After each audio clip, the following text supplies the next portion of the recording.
ఓటర్ల జాబితా ప్రత్యేక సమగ్ర సవరణ కార్యక్రమంలో భాగంగా ఎమ్యూనరేషన్ ఫారంలు 100% పంపిణీ పూర్తి చేసి వాటి డిజిటలైజేషన్ ప్రక్రియను వేగవంతం చేయాలని కాకినాడ సిటీ నియోజకవర్గ ఏఆర్ఓ నగరపాలక సంస్థ అదనపు కమిషనర్ కెటి సుధాకర్ అధికారులను ఆదేశించారు. మంగళవారం కాకినాడ నగరపాలక సంస్థ కార్యాలయంలో సమావేశ మందిరంలో నిర్వహించిన సమీక్షా సమావేశంలో ఆయన మాట్లాడారు.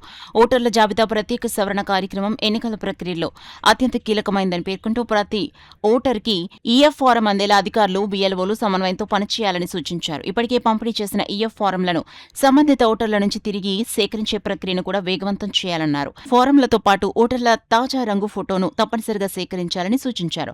అలాగే ఫారంలలో ఓటర్ల వ్యక్తిగత వివరాలు, కుటుంబ సభ్యుల వివరాలు పూర్తి స్థాయిలో నమోదు చేసి వాటిని ఎస్ఐఆర్ మొబైల్ యాప్లో ఆన్లైన్ ద్వారా అప్లోడ్ చేసి డిజిటలైజేషన్ చేయాలని ఆదేశించారు. నిర్దేశిత గడువులో పనులు పూర్తి చేసి ఎన్నికల సంఘం మార్గదర్శకాలకు అనుగుణంగా ఎలాంటి పొరపాట్లు లేకుండా ప్రక్రియను నిర్వహించాలన్నారు. ఈ సమావేశంలో ఏఈఆర్ఓలు తహసీల్దార్ జితేంద్ర, నగరపాలక సంస్థ deputy commissioner K Srinivas, DCP Krishna Rao, ఎన్నికల డిప్యూటీ తహసీల్దార్ గోవిందరాజులు, 24 మంది సూపర్వైజర్లు మరియు ఇతర అధికారులు పాల్గొన్నారు.